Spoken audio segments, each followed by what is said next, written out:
Hello, everyone, and welcome to episode Turris of the Unparalleled Success Podcast. I'm your host, Ryan Woods. I am a radio broadcasting student at Algonquin College. I have been a fan of hockey and the Ottawa Senators since 2007. I'm pretty excited today about the Sens signing of Russian defenseman Artem Zub. I think he's going to fit in really nicely on the right side, either on the second pairing or maybe even the top pairing beside Thomas Chabot. I'm really excited about that. I'm very excited for the 2020 NHL draft whenever that ends up taking place. 2 top picks for the Ottawa Senators, 3 first-round picks altogether. But I couldn't be any more excited for today's episode, as I've got to be grateful for the great guests I've had on the first 6 episodes of this show, including Sens bloggers, podcasters, and superfans. But today, for the first time ever, with hopefully more to follow in the future, my guest is a former member of the Ottawa Senators organization. His name is Cory Clouston. Clouston played hockey for the University of Alberta, worked his way up the coaching ranks from Kootenay in the WHL all the way to being the head coach of the Ottawa Senators from 2009 until 2011. We're going to talk about his journey today and much more in episode Turris of the Unparalleled Success Podcast. Alexi Yashin, Chris Phillips, Bonkett Smollett, Mike Fisher, Marion Hossa, Martin Havlat, Pizza Line, Ray Emery, Brian Murray Redden, Lee Cowan, Smith Neal, Fat By Guide Walrus, Chara, Heatley, Alfie all left the team, Andrew Hammond, Kyle Tursa, Benajat, Double D on Mark Stone, Karlsson, Matt Duchesne to single, Hogberg, Shabata, Chuck, Unparalleled Success. We didn't start the rebuild, it was always brewing since 2009. We didn't start the rebuild, no we didn't start it, but this time we've got it. It is my pleasure to welcome to the show the head coach of the longest winning streak in Ottawa Senators franchise history, Cory Clouston. Welcome to the show, Cory. Yeah, no problem. Thanks for having me. So we're going to go through the beginning of your career. You started out as a player with the University of Alberta. We're going to talk our way through your journey with the Kootenay in the WHL, cover the Binghamton Senators, Ottawa, and of course your time in Germany. And and hopefully we have a fun time and you enjoy it as much as I will. Yeah, look forward to it. Awesome. So first question, your Wikipedia page says you were born in Viking, Alberta, which is about an hour and a half east of Edmonton. Assuming that information is correct, how was it for you growing up in Alberta, and at what age did you begin playing hockey? Yeah, that's correct. I probably started playing organized hockey when I think I was 5. It was kind of an interesting year that first year. My younger brother was 4, my older brother was 6, so there was 3 of us on the same hockey team, and my dad was the coach. That was probably the first year of organized hockey, and kind of typical small town Alberta, where just when everybody that age kind of starts playing hockey, and there's not a whole lot extra other than hockey to do, in the prairies, especially that time of the, we're back in the early 70s, so there wasn't all the gaming and all that kind of stuff. So no, it was pretty much hockey. That was about it. So speaking of that era growing up in the 70s and especially the 80s, did you have a favorite team growing up? Yeah, when I was really young, I was a Toronto Maple Leafs fan, believe it or not. My dad was a big fan, so I'm sure like every other kid, you kind of usually cheer for the same club your father did. And as I got a little bit older, and with Dwayne and Brent playing for the Islanders, in the late 70s, early 80s, became a pretty big Islanders fan, and living not far from Edmonton, it was a huge rivalry with the Oilers, especially in those early to mid 80s. How many times the Oilers and the Islanders played each other. So, started out a Leafs fan, became an Islanders fan, and then just kind of basically a hockey fan in general. I was going to say, growing up cheering for the Islanders in Alberta, you probably got quite a bit of chirps back in the day from your friends with how great the Oilers were and Gretzky, and that was probably a lot of fun. Did you have any favorite memories cheering for the Islanders? Yeah, obviously some of the cups that they won, winning, those are two huge dynasties, and it was a major rivalry, and it almost divided our little town in half. You either cheered for the Oilers or you cheered for the Islanders, and the Senators were highly regarded in our community, especially for my family. And Mrs. Senator and my mom were very good friends, and so we became huge Islander fans, and it was an exciting time, to watch, especially come spring for the playoffs and whatnot. It was lots of great hockey. You played for the University of Alberta from 1989 to 1993. Do you have any favorite memories from your playing career specifically? Yeah, again, being very fortunate to play for such a good organization and with such strong tradition, for a long time. It's still one of the top programs in the country. For me, I came just as Coach Claire Drake left, but he did come back after he left Winnipeg as a kind of more of an ambassador, kind of an assistant coach partway through the 91-92 season. So, we went to the Nationals twice, and I was fortunate to be on a championship team in 91-92. So that would be my best memory, just being able to be a national champion, and it was something that I always remember. At what point did you consider being a professional hockey coach a possibility? I've actually been asked that a few times, and believe it or not, I still remember the conversation. I don't know how or why I remember, but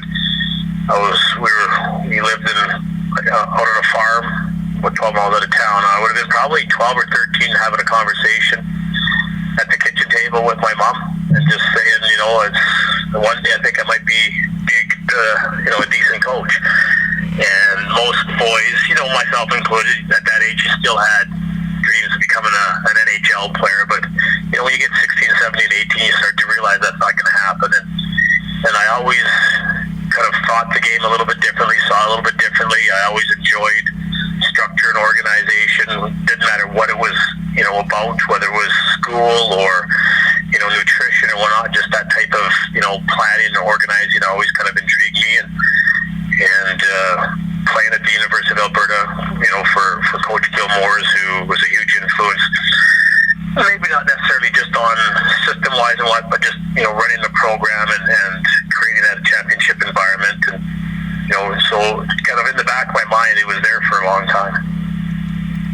And you said that you had that conversation with your mom when you were about 13 years old. Did you ever think at that time, especially considering how few players make it to the NHL, even fewer coaches make it, so did you ever think that it was a real possibility that you would make it to the NHL as a coach? Again, you want to try and dream big, aim high. My first coaching job was in the BC Junior Hockey League, Junior A League out here. And it was in Paul River as an assistant coach. It was the first year after I graduated university. Barely making enough to survive and pay your student loan. But to me, it was obviously a goal. It's obviously something you shoot for, you dream about when you start coaching. But it's something that it's the process. I just really enjoyed the coaching aspect of the game. I enjoyed working with the players. And creating a team, a unity, and going out there and trying to win hockey games. So to me, it was always about the process and always about the moment, with obviously kind of the dream and the vision of someday coaching in the NHL for sure. And of course, you followed up your time in BC. I don't know if you went straight from there to the WHL as an assistant with Kootenay, but you spent 8 years there. And in the last 5 years that you were head coach, they made the playoffs each of the year that you were head coach. Do you have any favorite memories from your time in Kootenay? Yeah, I got lots of memories. And basically what I ended up doing is from Paul River, I went to Grand Prairie in the Alberta Junior Hockey League. I was coaching GM up there for 4 years, and then I became the assistant in Kootenay. But yeah, Kootenay was, again, very fortunate. I kind of got there I was kind of right place at the right time. It would be their fourth year as an expansion team. They had some lean years, but they did a very good job of stockpiling young players and picks and building for the 99-2000 season when I first got there as an assistant, and we won the Western Hockey League. A couple years later, we won the Western League again and won the Memorial Cup. So had some pretty good success early on there. And then 5 years as a head coach, my proudest probably time of that is just not having a big drop off that most teams do. We obviously sold off a lot of our assets and picks and whatnot, but to win that Memorial Cup, but we were able to stay very competitive. We had some good years. We made the playoffs every year. And from a personal standpoint, I guess I was fortunate to win a couple Western Hockey League Coach of the Year, and I was able to win the CHL Coach of the Year in one of those seasons. So just from a personal standpoint, but to me, just the most important thing was just how competitive the team was. We had some really quality people. Worked for a very good organization. Headed by Ed Chenault and Jeff Chenault, and they were great to me and give me an opportunity. And I'm obviously very grateful for them. And we had some very good teams. Very competitive. And I think at one time, I think the Kootenay Ice had a stretch of 15, 16 seasons of making the playoffs. So just a very solid organization, very good organization to be involved with.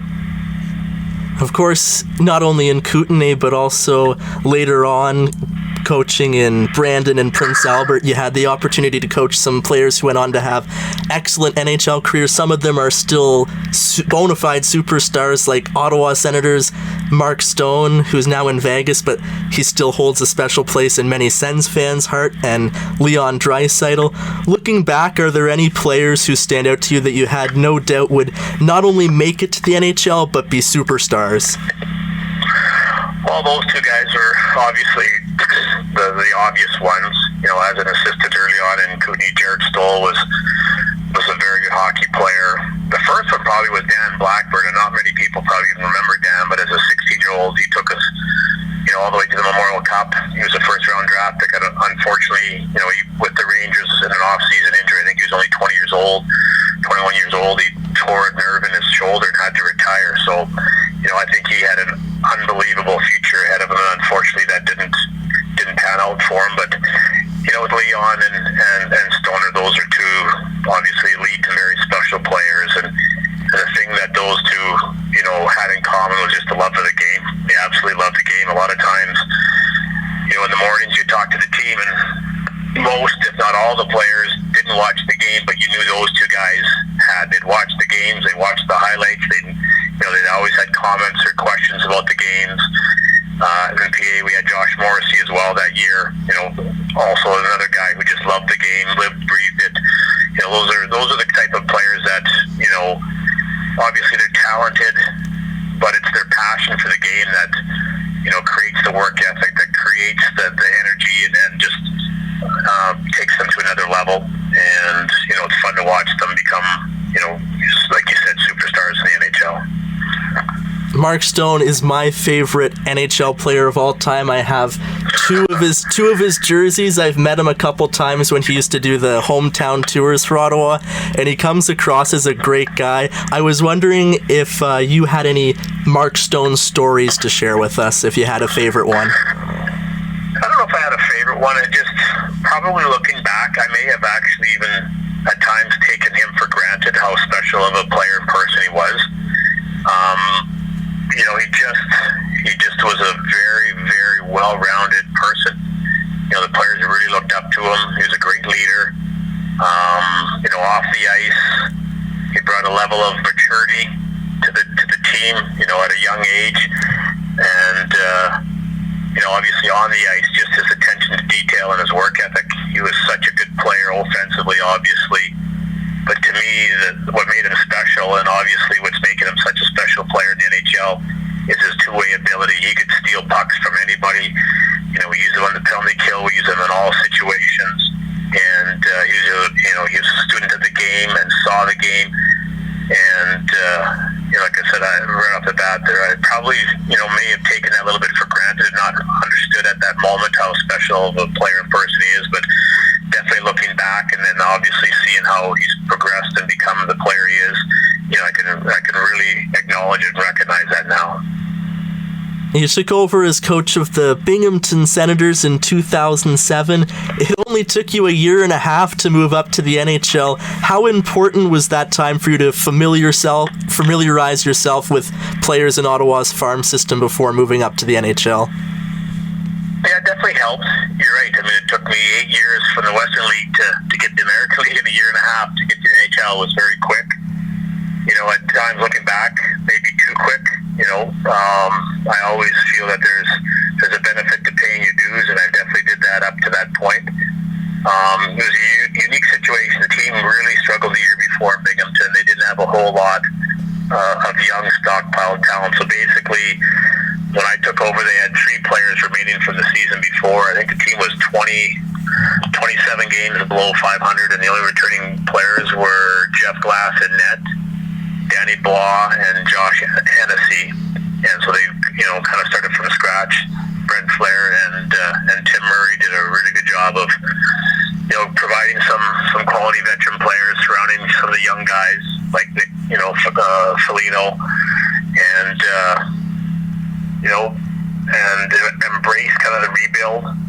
We were able to go from 27 games below 500 from the previous year to 2 games above 500. A lot of guys made some good strides, and it was a really good learning season for me. I had coached junior my whole life. Obviously, that was the first year coaching pro, and just how you deal with and handle the players a little bit differently. The on ice stuff, obviously you're always trying to improve, you're always trying to understand the game better, but to me, just dealing with, older players, men, and with a different roster often, it kind of made you really be creative and keep you on your toes, because you never knew what your lineup was looking like from one game to the next, so it was a really good experience for me.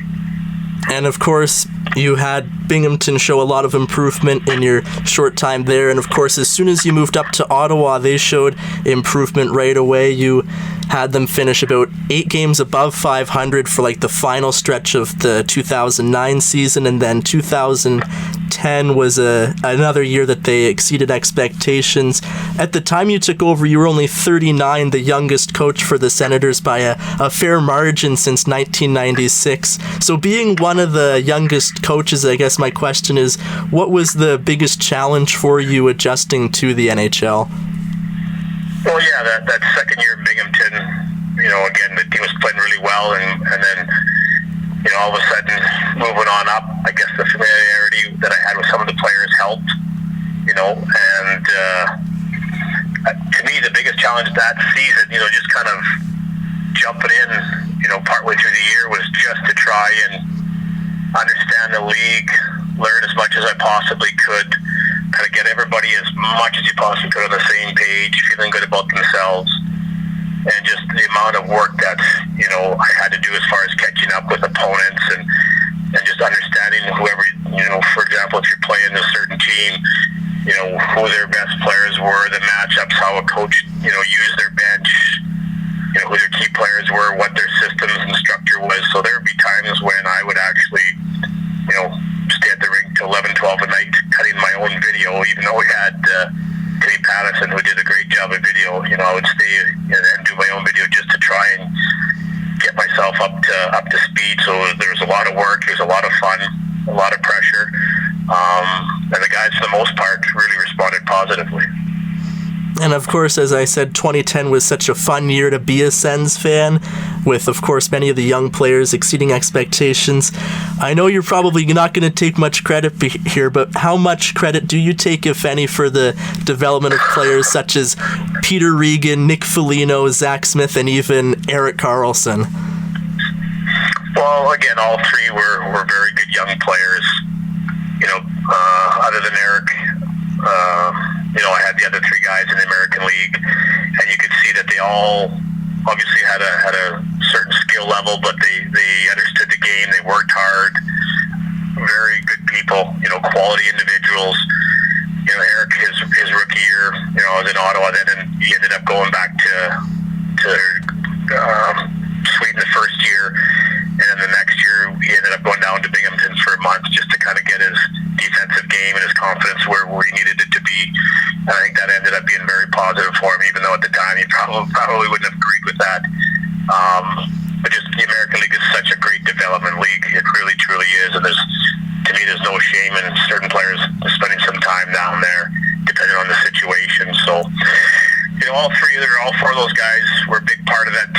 were a young team, and they were a big part of the success that we had in the American League. A big reason why we turned that team around, and a big reason we had some success, that year. And they were fun to coach. They really were. They brought an energy to the rink and kind of a passion to the game that was contagious, and it was fun to coach them. Friend of the show, Brandon Mackey, wanted me to ask, having coached Erik Karlsson in his rookie season, was it any surprise for you that Karlsson reached the level he did as a player, 2-time Norris winner, or did you sort of expect it because he was that special of a player? I wouldn't say I expected it, and to be honest, so much of the credit, obviously, first and foremost, has to go to Erik, but for our scouting staff at that time, with Tim Murray being able to identify, and for us to get Erik when we did, I remember after that draft, he was so excited, our staff was so excited, and obviously as a coach, you don't get to watch these guys, you don't know or understand to a large extent who they are.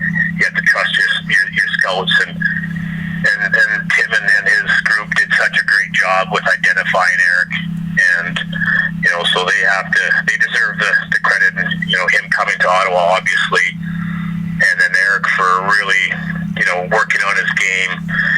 That first little while, first couple 3 years he lived with Elfie. Elfie was such a great leader, good person. He obviously had a really positive influence on Erik off the ice and on the ice. And a lot of people are involved in the success, but for Erik deserves it. I mean, he was a special player.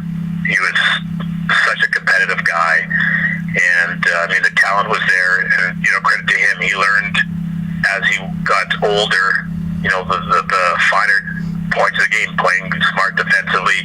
He's not a big guy. He learned to use his body, and his skill in his skating to avoid the big hits and to be more of a contained defenseman, and to just really, take his game to a level that not many defensemen have ever done in the NHL. So he was fun to coach, and like I said, so many people other than me can take credit for Erik's success. And you mentioned the mentorship of Alfie. Of course, the Sens haven't had a captain in a few seasons now. How much easier does it make your job as a coach when you have a guy like Daniel Alfredsson as your captain? Yeah, we had some good guys in it, not just Alfie. Mike, Fish was a great guy. Spez was a good guy. Chris Phillips, outstanding person. So to me, that whole group made it so much easier for me. They were professionals. They had been in the league for a long time. They knew what needed to be done. And again, hindsight's 20/20. But looking back, again, I don't know if I realized and recognized the importance of those guys. And again, experience, maturity, a little bit of wisdom as I've gotten older. I've looked at things. What could you do, or what could I change as I progressed? And definitely, the quality and the character of the people that I've coached.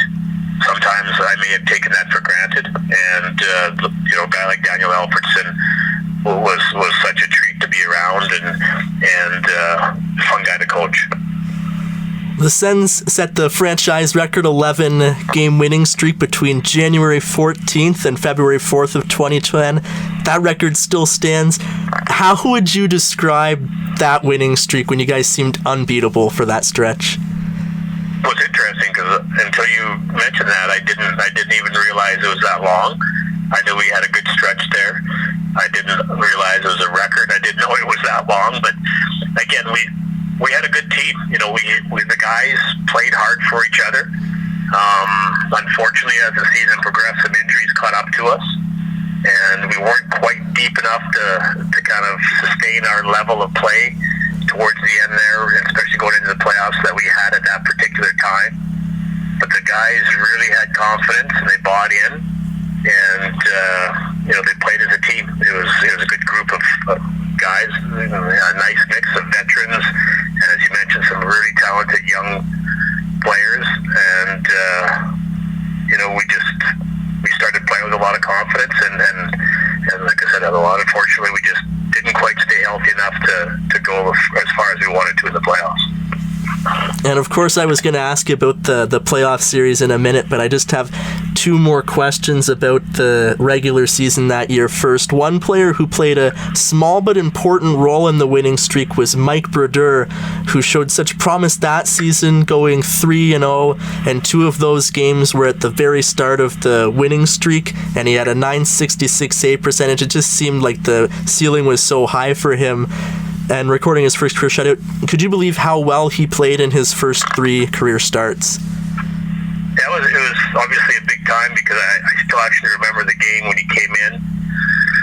Pascal had again, it was tough for him because, our goaltending situation, I think it was the next year, I think we ended up using 7 or 8 goaltenders throughout it was very, very tough kind of situation there where Pascal just couldn't stay healthy. And so we finally got him healthy. And he took a puck in the head in the morning skate, and got a bit of a concussion. And Elliot was sick that morning, so I still remember the phone call to Brian saying we're in trouble here. We need a goaltender. And so fortunately we were in New York, and it was only a couple hour car ride, and Brodeur came up and stole the show for us. He was so good that game, and I think it was the next night, maybe it was back home against Minnesota, if I remember correctly. And same kind of thing. We just ran with him for a few games until Brian got healthy, and Pascal was still kind of on the injured reserve list there. But yeah, it was a kind of a night and day because he had so much potential, and the next year, same kind of problem that we had with Pascal and Brian and the number of the other goaltenders, that we just couldn't stay healthy and get that one hot goaltender. We used so many goalies with the following year that, Mike was kind of part of that group where, it was unfortunate, but he had such a great little run for us, and he was a big part of kind of keeping us going there. And of course, you had the unenviable task of going up against the defending Stanley Cup champion Penguins in the 2010 playoffs. With the youth in your lineup, and as you were talking about earlier, the injuries, Kovalev, McCulloch, Kuba, and I believe Alfie was playing hurt. So how would you describe your team's performance during that series? And you think if you would have had the full healthy lineup, you could have done some damage in the playoffs? Yeah, I mean, it's tough to say. Pittsburgh was such a good team, well coached, and such a deep team. But you're right. I think it was maybe 2 games before the regular season ended. Kovalev tore his ACL, and that bothered him. Even for the next year. That's something that often can take a year to heal. And I remember the following season, there were times where he couldn't practice, especially at the start of the year. He'd play, but he couldn't practice. And then it was early on in that series where Mahalik tore his ACL as well. So we had 2 torn ACLs in a span of about 4 or 5 games. And those are 2 very important players for us. They were kind of 2/3 of our second line, and we just weren't quite deep enough. We gave it a good go. Being down, going into Pittsburgh and winning that long overtime game, and then coming back, and I think we're up 3-0 going into the third period, lost in overtime. So obviously we were beat by a better team, but it would have been interesting to see what we could have been, like if we had everybody healthy. Because you're right, you mentioned it earlier. We were a very, very good team, and we had, had some pretty good season there. But we just, at times we just weren't quite deep enough to go up against a team like Pittsburgh unless we were completely healthy. And I know you just mentioned the triple overtime game where you guys saved the season to send it back to Ottawa. That's one of my favorite playoff games of all time. Do you have a favorite game from your time in Ottawa? Yeah, I would say, that game there would definitely be the highlight. It was pretty exciting. Winning it on the road, our backs against the wall, and by the player who scored it, Garks was with me for the year and a half in Binghamton, and he was such an important player for me, such a good leader, and kind of a great role model for players who, grind it out in the American League and don't have the success initially in their career, and to stick it out, and to be able to carve out a good, positive, successful NHL career. I was so happy for him. It wasn't the guy you'd expect to score, but game. We didn't care who. It was just, you know, it was just a very, very exciting game for us. And, you know, we carried that momentum back home for a couple periods anyway, and we just ran out of gas.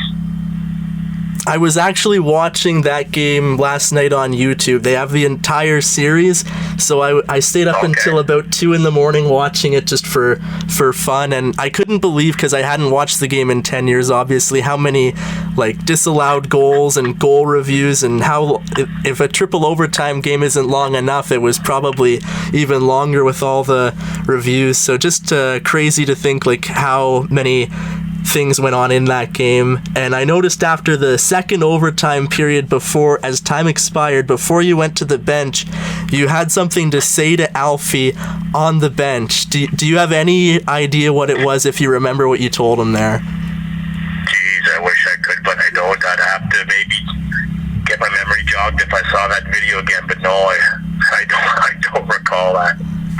I loved the shot after Karkner went in. They showed a couple replays, and then they showed you on the bench, and sometimes you'll see coaches play it off as cool in the overtime. They try and keep composed, but you were very excited, almost as excited as all the fans were about that one. So I love seeing that emotion from coaches. Yeah, we tend to be, you know, stoic on the bench, and a lot of that's for show, because inside, you know, especially that game, it was a roller coaster, that's for sure.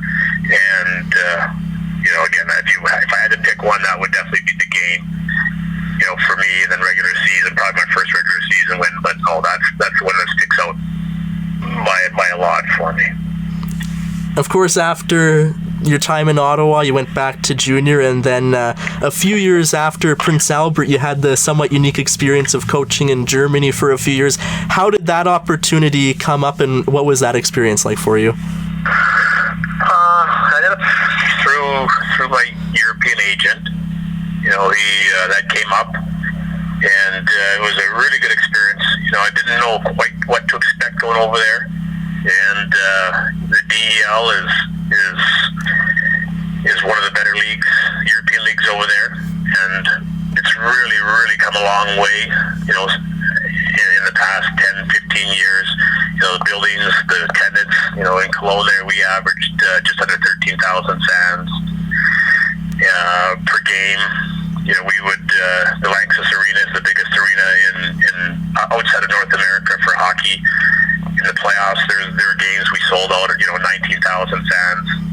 People who watched the World Championships a couple of years ago, you know, that was the arena they played in, so they would have got an idea of the excitement. And Germany, the fans are second to none. Absolutely bedlam. Basically what it is, it's like soccer fans, but you put them in an arena where it's the singing, the chanting, the noise.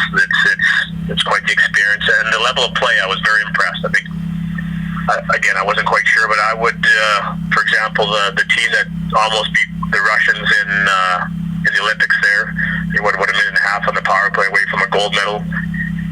Basically, that whole team, other than a couple guys, were from the DEL. You know, I think we had 9 or 10 guys with NHL experience, guys like Christian Ehrhoff, you know, Ryan Jones. So there's some very good players there. The German hockey players, the hockey league in general, there has really come a long way. Guys like Draisaitl, Cedar. This year in the NHL draft, you're probably going to see 3-4 guys, probably 3 Germans go in the first round. So their hockey has really come a long way.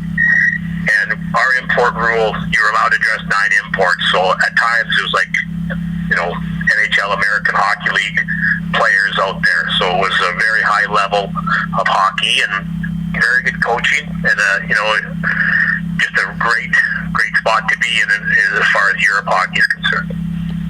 And final questions on your career. What have you been up to since Germany? What does the future hold in store for Cory Clouston? And do you think it's possible you may one day return to either coach or be a part of the management in the NHL?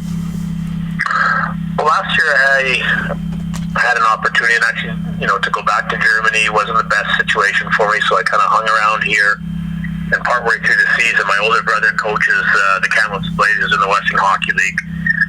Their associate coach had some personal issues, so they contacted me and asked if I would be interested in going there, and I thought about it, and for my family being here in Cranbrook and partway through the season, it's, I've done that before where you're away from your family, and when I first went to Germany, I was away for the last half the season from them, and it's not the easiest thing in the world, and that's what sometimes fans don't recognize, for players, and coaches, that being away from the family is not always the easiest thing. So basically what I did is I accepted the job, and I went there just before, it was the end of October, and spent the season back in the Western Hockey League coaching with my brother, which is a unique experience, so I was very thankful for that. We had a great season.